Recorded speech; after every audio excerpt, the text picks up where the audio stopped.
Welcome, Commander. The Australian Defence Battlegroup, one of the first divisions that were able to beat back the Blitzkrieg at Tobruk and El Alamein. This battlegroup specializes in creating a defensive frontline position with logistical support at the rear to create a strong economy. Once supply lines have been established, you'll be able to take on the Axis forces with superior range and firepower. The Australian Defence Battlegroup is split into logistical supremacy and frontline defenders. Let's take a look at frontline defenders first. The Australian Light Infantry is a 5-man squad equipped with Lee Enfield rifles. Like infantry sections, they can be upgraded with scoped rifles.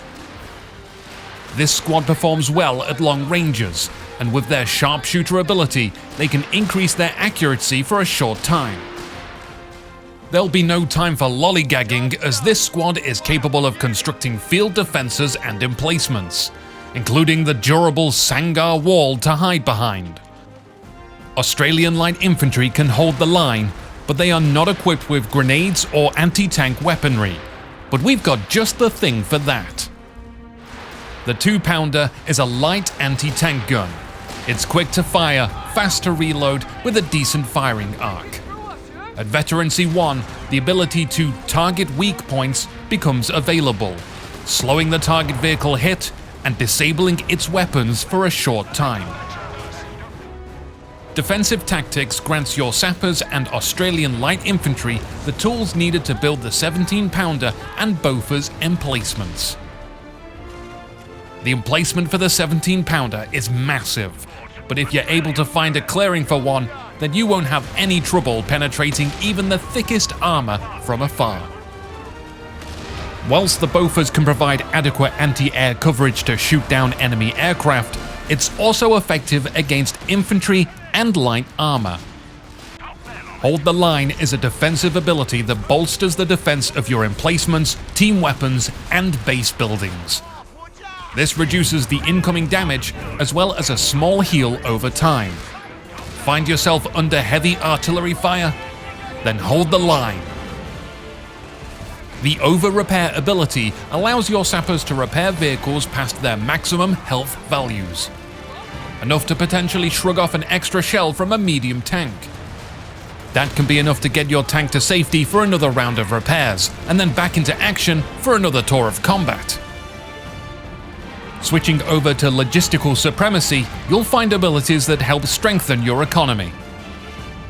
The CWT supply truck run is a new mechanic which collects fuel or munitions from resource points. Activate this ability by clicking on a resource point, and then a supply truck will drive to that location.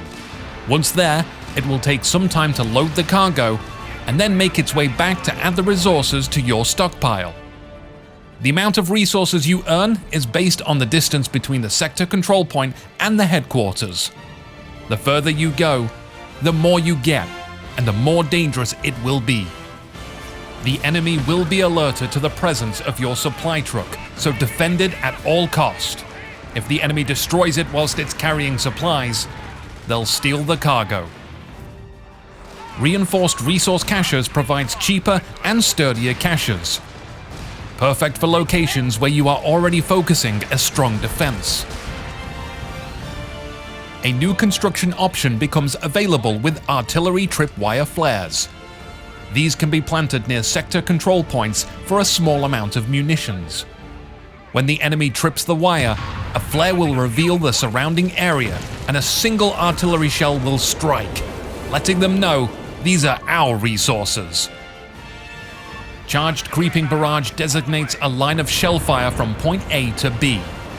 This type of barrage was often used as a shield for advancing infantry, but it works great against any established enemy frontline positions.